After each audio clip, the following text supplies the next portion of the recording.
Good evening. The Community Preservation Meeting on Tuesday, December 13th will come to order. And Kathy, delighted you're here to give us an update on all the projects. So, thank you for having me, as always. It's a pleasure. So you guys have seen these before, but I want to just kind of pass around to you some before pictures that are really not very pretty. These pictures are photographs of Bingham Way, O'Connor Heights, and Francis and Baldwin Street. 3 of our developments here in town. I've also passed around to you a quick and dirty kind of summary of community preservation applications and open project summaries sheet for you guys. We essentially at this point have, well, there's a summary here for 2016 work items, which are all complete at this point, so that can be closed out. But I also have a summary for you of where we are with 2017 work items and 2018 work items, and I can go through those one by one and answer questions. But I wanted to kind of just start by giving you some before pictures and then some after pictures, because the work that's been done has made such a drastic difference in not only the functionality of these developments and some of the components of these developments, but just the curb appeal, you know, the way people feel about where they live, the things that people say to us in the community. All of this has made such a drastic impact, and it's all due to the support of the CPC. And I just, you know, I can't thank you enough for supporting these projects. When you look at these after pictures, you know, it's just night and day. We never would have been able to do all of this work without the support. We simply do not get enough funding from the state to do all of this. So the impact that it's had is profound, and I'm just, you know, here to kind of remind you all of that and to thank you for supporting us. Can you explain to me one day, because I always get confused, certain buildings are funded differently because they fall under different things. Could you just explain that? Because I think it's important we all know that. So every housing authority in the state is a little bit different, but our housing authority has both federal and state funded properties. So we have 2 properties, McCabe Court and Morkeski Meadows, that are funded by the federal government, and that would be HUD, the Department of Housing and Urban Development. There tends to be a lot more funding in the way the federal government funds housing authorities. They have an annual capital fund. They have subsidy that's, the way they calculate that is a little bit different, and it tends to be a significantly larger amount than what the state funds us. So we have 2 federal developments, and the remaining 6 developments are funded by the state, which is DHCD, the Department of Housing and Community Development.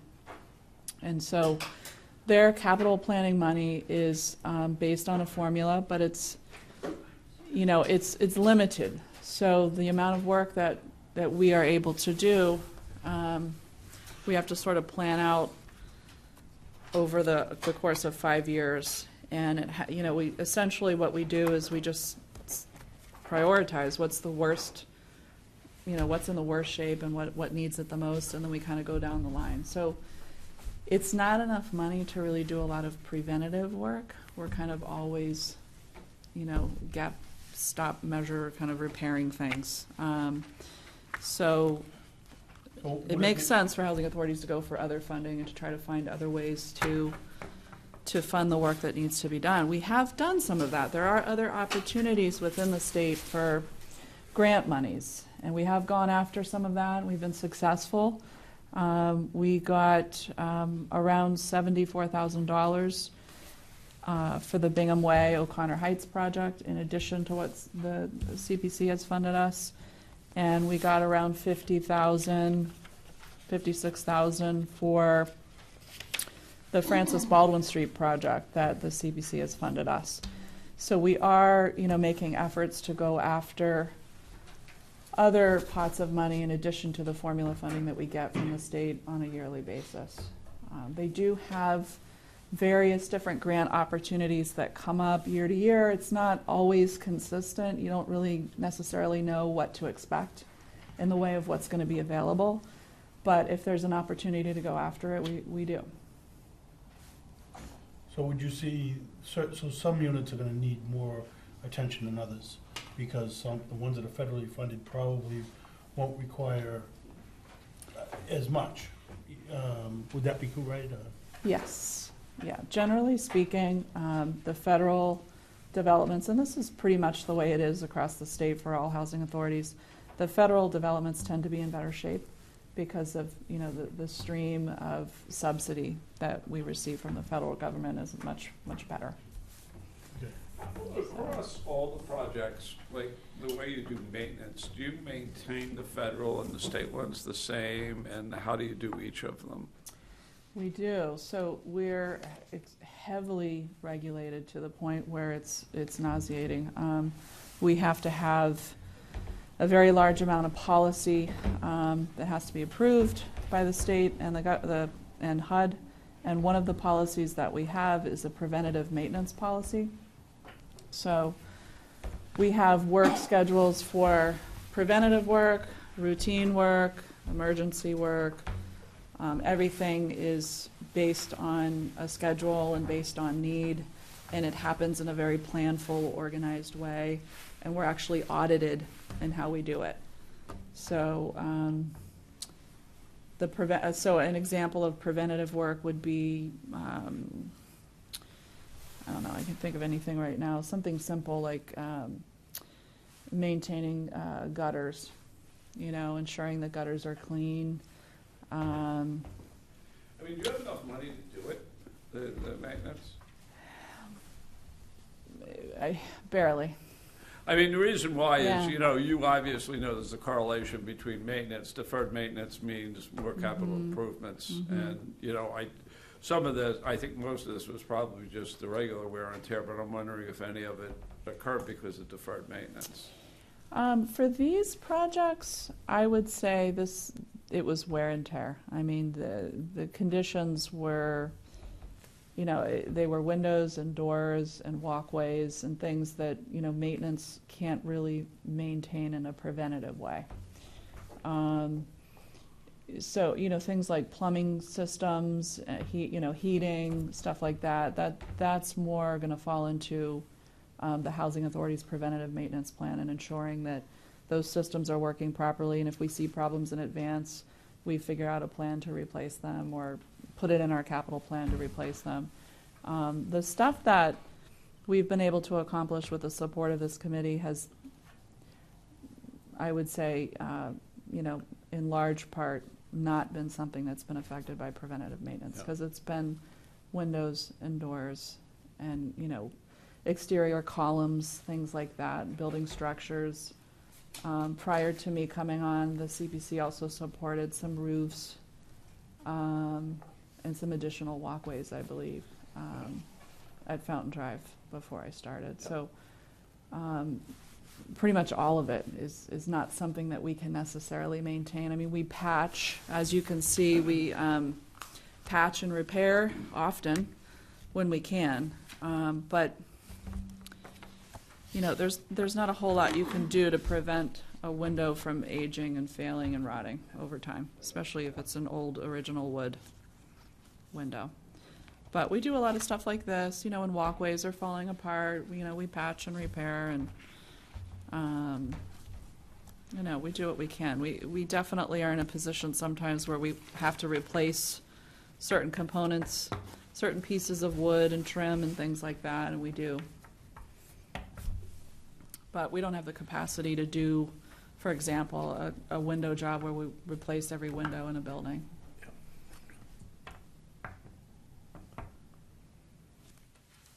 So you want to go into 2017? Sure. So 2016 is complete. Everything's been done, everything on that list.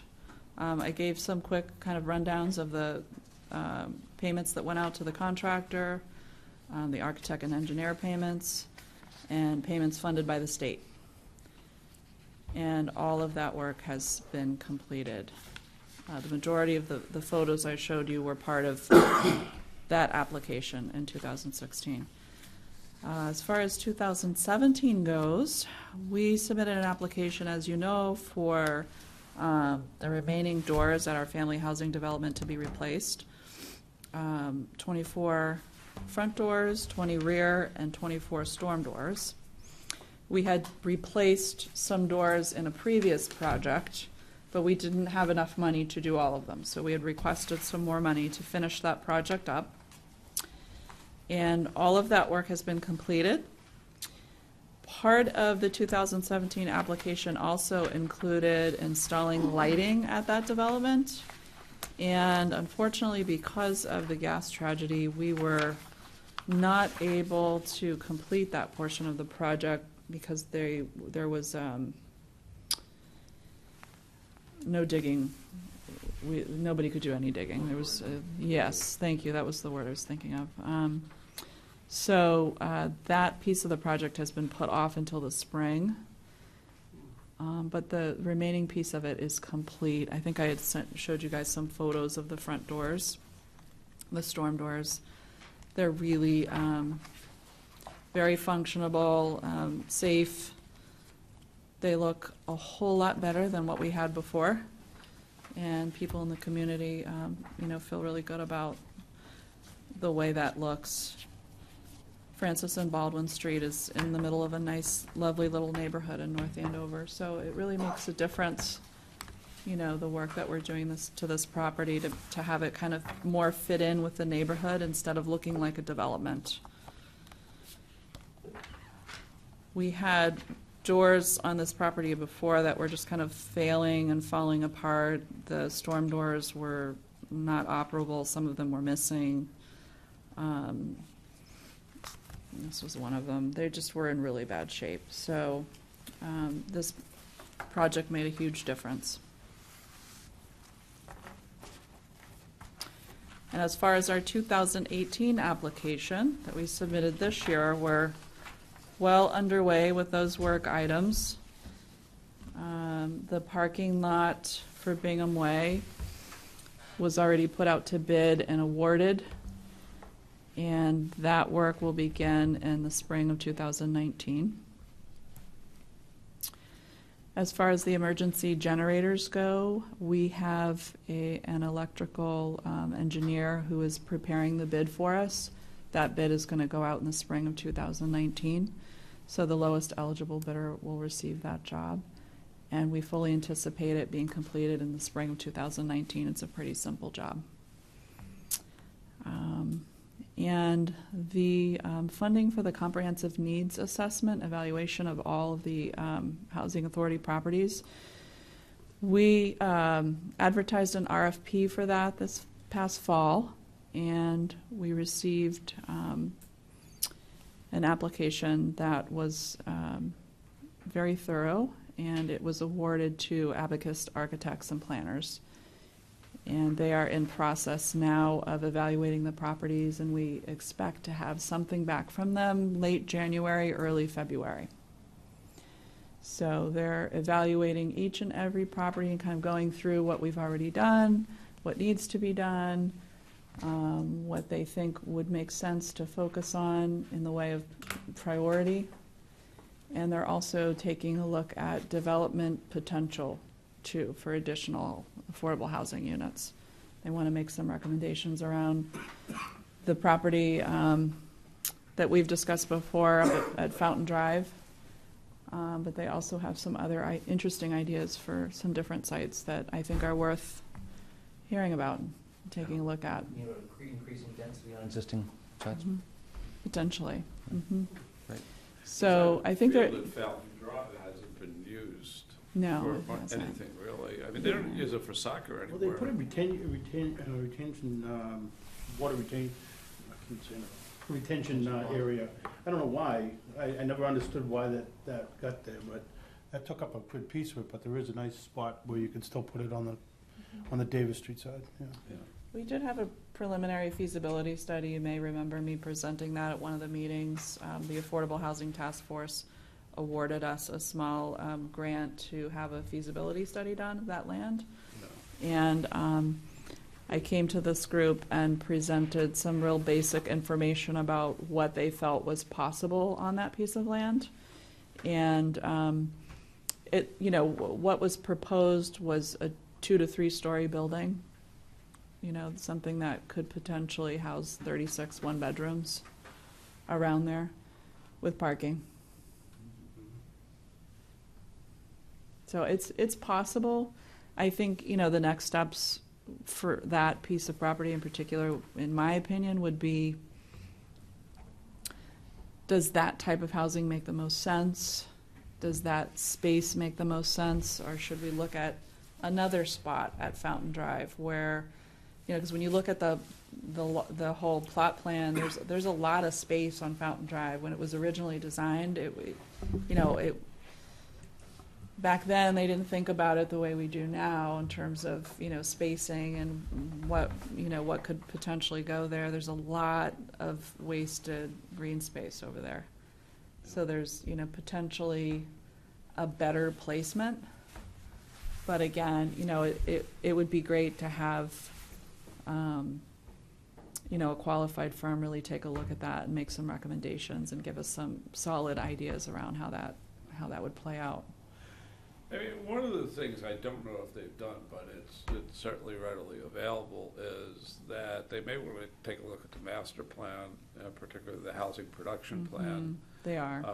Oh, good. Okay. Yeah, because I think it may give some insight about what is particularly lacking in town based on the needs. So. Yeah, I mean, this another really great opportunity for the Housing Authority and for the town, for that matter, to have a study like this done on our existing sites, and to be able to work in some potential kind of ideas or plans for something future, something down the road for development. I think it's just fantastic that we're able to do this, and we're able to do it because of your support. So, again, we're very grateful. Can they give you a timeline for completion? We're hoping, by the end of January, early February. I met with them 2 weeks ago and kind of just reviewed, all the site plans, everything that we've done thus far, everything that we've identified as a need area, and some of the kind of existing conditions, if you will, that we have some concerns about, and then went over some potential possibilities for future development. And what we've got so far with the preliminary feasibility study and some ideas that may work or may not work. So they're going to be, the next step is for them to go to each and every property and to go inside units and to go into boiler rooms and to go inspect everything and take pictures and bring it all back to the table and figure out what makes sense. Yeah, it's going to be fantastic. Will they have enough money in the budget to, I mean, I assume they're going to present drafts to the Housing Authority to get to look at it and modify it and so forth, but even, potentially to this forum or some sort of public forum might be a good idea. That's what I envision. Oh, good. Yeah. I mean, even doing it more publicly than this might be good too, as a way to get visibility. I mean, I think in the master plan, they did a great job at some of the workshops they had, because they got close to 100 people at a couple of them. And if we could do something, even get 10 or 20 people, I think it would make a big difference. Yeah, we had asked for 75,000, knowing that, the proposal would probably come in lower than that, but to have room for additional reports and, public meetings and forums and things like that. So I feel like we're in a good place to be able to make that happen. Do you think you're in a place to be able to use that to inform your asks for 2019? Yes, Okay. that's the hope. It'll be close. Yeah, Yeah. It'll be I know, close, 'cause it's February 8th yeah. is when we need proposals. I think the easier part for them is kind of coming up with work items in a priority that are pretty standard. You know, they can take a look at a building just like any of us can and kind of say, okay, you really need to do this, you need to do that. Yeah. I can't do that. And, you know, I did make it clear that we were looking for that information, you know, first Okay. in an effort to Good. have a well-informed application for 2019. We really wanted to have a well-informed application. So Good. I'm anticipating that they'll give us, at a minimum for that, a list of prioritized work items. Great, and even if it's, you know, even if the report isn't finished and you, just their guidance or, you know, sort of first draft would be helpful. Mhm. That was our thought too. So not related to this, but with this whole, the whole gas thing that just took place, did you find anything that you didn't know, such as, do we have enough electricity in all the complexes to handle things? What did we find it, when this had, I think a lot of people found problems when this Yeah. thing all came. Yeah. So I'm just wondering what you came across, and you know, you're gonna make sure they see. Yes, so we didn't find anything that we didn't already know. We definitely are not up to code from an electrical perspective. We knew that. It's been a project that's been on our list, on our capital plan list for a while.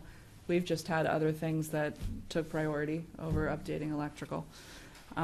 Because it was operating fine. It wasn't unsafe or dangerous or anything like that. But as a result of the tragedy, there have been a number of challenges. One of which was, you may or may not have heard, I'm sure, Laura, you know, about, we had some, everybody got new gas stoves, and the stoves have posed a significant amount of problems for us. They're powerful, they're new. As a result of these units being really airtight now with new windows and new doors, and being, you know, on the smaller side, it's been concerning how much carbon monoxide is emitting from these stoves. So in a typical sort of setting where there's, you know, it's a larger, these units are very small. So when you have kind of like a typically sized 1 or 2 bedroom apartment, it isn't as concerning because there's more air, there's more space, and there's more airflow. And the older folks don't like to open their windows a lot. They like to keep it super warm and, you know, tight. And so it's really posed a lot of issues for us and for the fire department.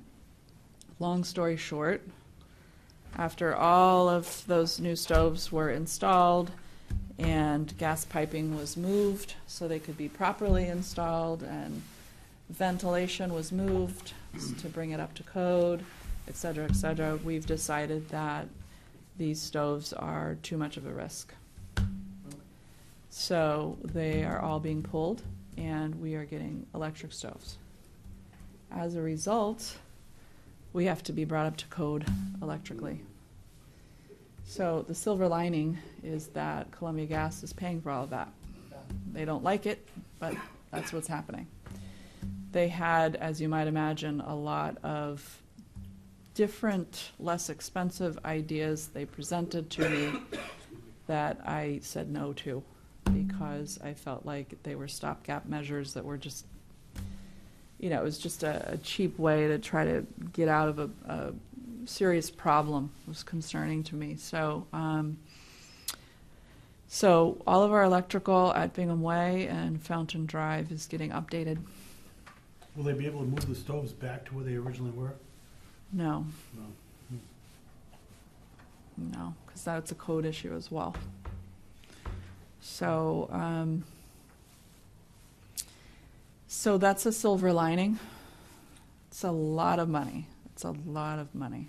So we knew about it, but we didn't anticipate something like this happening and getting it, you know, to have to go through all of this to get this done is horrible. But it's gonna happen, and it's a good thing, so. We also got new equipment, like everybody else, hot water tanks, furnaces, boilers.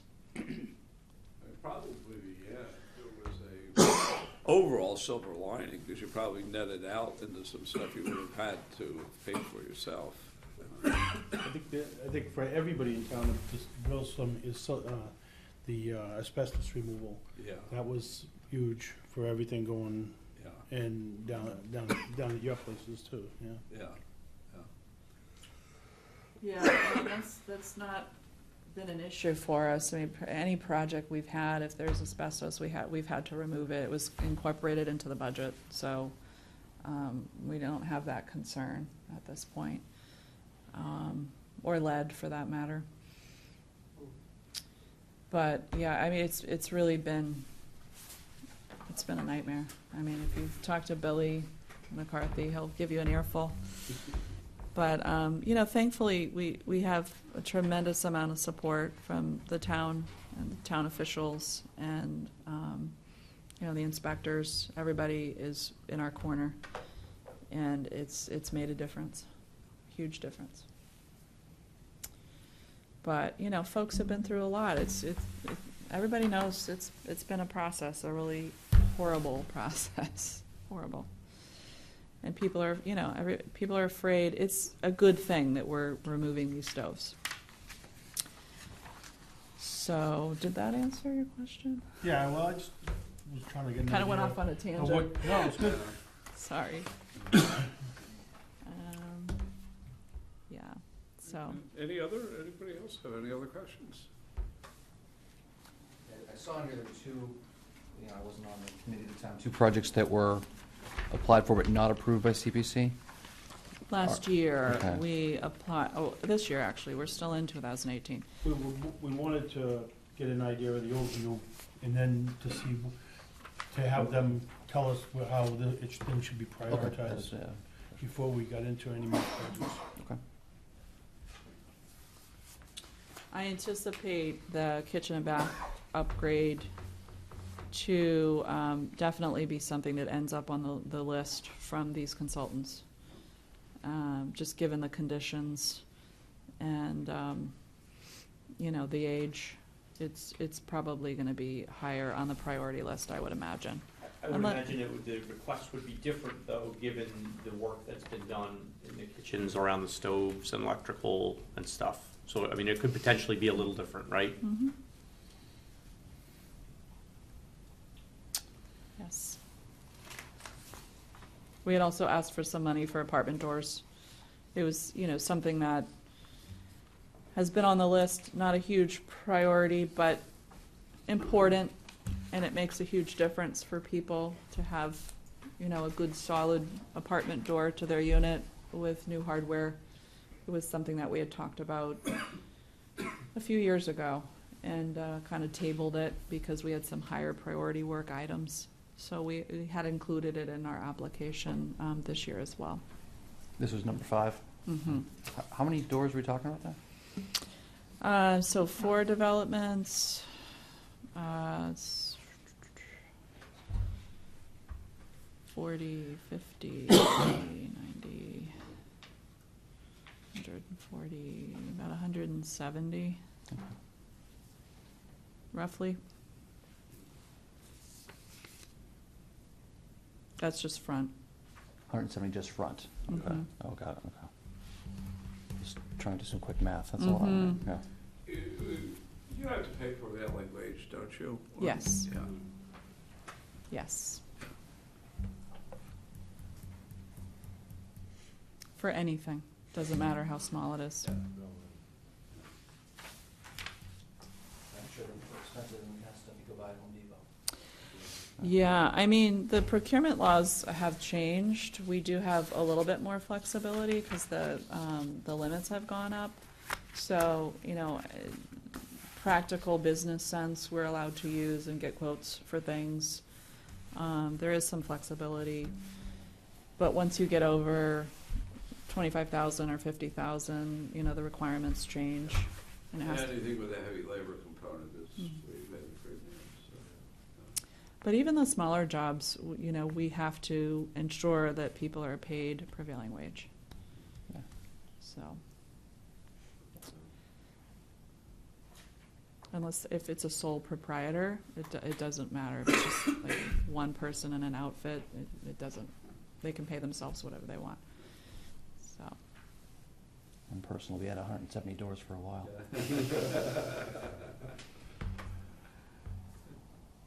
we have a painter in that situation. He's really cheap. And he gets a lot of work as a result, but it's just him. He bids on a lot of jobs and he gets them. So I'm happy to answer any questions for anybody. I'm thinking that, you know, when the applications are due, probably then we should come back sometime in February. It may be at the regular meeting, or we may have a special meeting, but, Or even if we could get a copy of that Stunning. report as soon as we yeah, possibly Absolutely. can, so Yeah. we know we're heading in. that'd be great, yeah. Absolutely. I'm really pushing to get some prioritized work items by the end of January. Okay. As far as potential new development possibilities, probably wouldn't be till the end of February Yeah. for that, but. Yeah, I mean, I think that's probably a longer-term discussion anyway, because it's a lot more money, it involves sort of planning and development and so on and so forth, so. Mhm. And, you know, I know it's a priority for us, and I know it's a priority for you as well, to maintain what we have. Yeah, So, you know, that's definitely been high on the list for us. And, you know, fortunately, we've gotten through a lot of the urgent needs. It's been almost 4 years that I've been here now. And we've completed around 24 projects in 4 years. And a lot of them were really high priority, urgent need projects. So we're getting to a good place. well, thank you. Thank you so much. Thank you guys for having me, as always, and thank you for your support, as always. Thank you.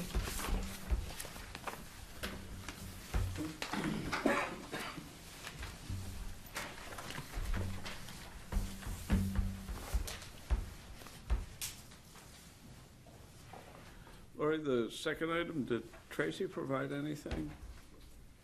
Yeah, well, she sent an email, she asked for it to be tabled. Right. Okay, okay, I That's still fine. have copies of the documents, so, okay. I'd like them. yeah.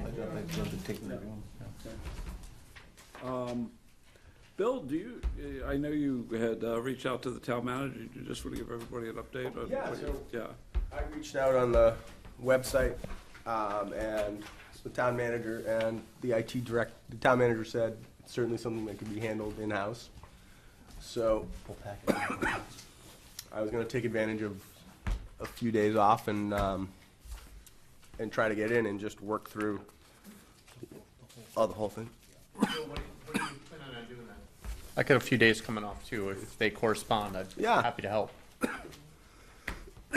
Excuse me, I'm off the week after Christmas and I'm not doing, so if Chris happens to be around, or, Yeah. I was gonna ping him and just say, if not, I might just pick some morning and go in late. Okay. But I got just some wanted- time that week, so. Yeah, I just wanted to sit down and, look it through and then figure out, That's fine. a workflow, like where would we start? What's the first thing we need to do in terms of, do we start with the list of properties? Do we start with documents? Or do we start all, do it all Have you at had the any same? idea if Chris will be able to help us, like, with the coding, or, the, Yeah, I mean, that stuff is, what he said is, it's really simple. It's kind of setting up it's like setting up a file directory and then just linking it to a spot on a map that you can do with their technology they use all the time. So it's not difficult at all. The hard part will be taking all the documentation and getting it scanned if it's not scanned, and then putting it in the I mean, electronic directory. do we have, I'm thinking out loud, but we have generated a lot of pictures over time, and obviously pictures sort of, visuals are important. I'm just trying to figure out, I don't think all that stuff is in one place, and No, I have everything, you turn, Terry, you've done. yeah, that I have everything that Terry sent me. Oh, okay, All the pictures are in one Google Drive. yeah. Maybe what you do, we just see what, match the stuff up and see what we have, and then the ones we don't have, you could always go out and, Yeah. take Yeah. a picture in some shape or form, so. No, and then, you know, I guess the other question is just to look at the files and where they are and where, you know, how much we have on each thing. Because that will be the labor-intensive part. If it's not, I'm not sure if they're all scanned electronically or not. Don't think, you have the last few years, right, the applications, the last. Anything few that's years. approved, right, yeah. Yeah, we don't have, I don't even have the files from prior to 2013, maybe? 2000? Where would they Whatever's be? online. Where, I mean, are there physical copies somewhere? I For think physical John might have copies, I one. mean, I think some of Yeah. them are here because all the Yeah. applications came here first to the Community Development Department, so they should have most of them. I'll have And to look in the then basement. if there's gaps in it, I'm sure I have them. Yeah, it Okay. might be before, but we don't have, it wasn't the first year, what was the first year, 2002? 2002. Yeah, it definitely doesn't go back that far. Yeah. I think it's like 11 or 12 or something, I'll have to look in the You know basement. who kept a lot of them, what was her name, she moved to Newburyport. Oh, yeah, yeah. She- Linda Tremblay, yeah. Yeah, she's the Yeah. one who kept. We'll have to ask her if she probably, when she moved, she probably threw it all away, so.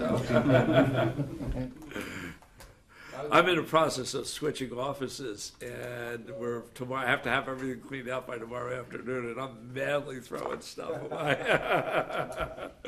Oh, I would think this, we want to start with the most recent stuff anyway, kind Yeah. of work our Yeah, way back, work your right? way The back, most relevant yeah. stuff. yeah. Yeah, so we really thought it was pretty, fairly doable, just, Yeah. you know, gather documents, get the pictures, and on the format, and it wouldn't take long. It's really gonna be just figuring out how much we're gonna put in and getting it scanned. Good. Good, great.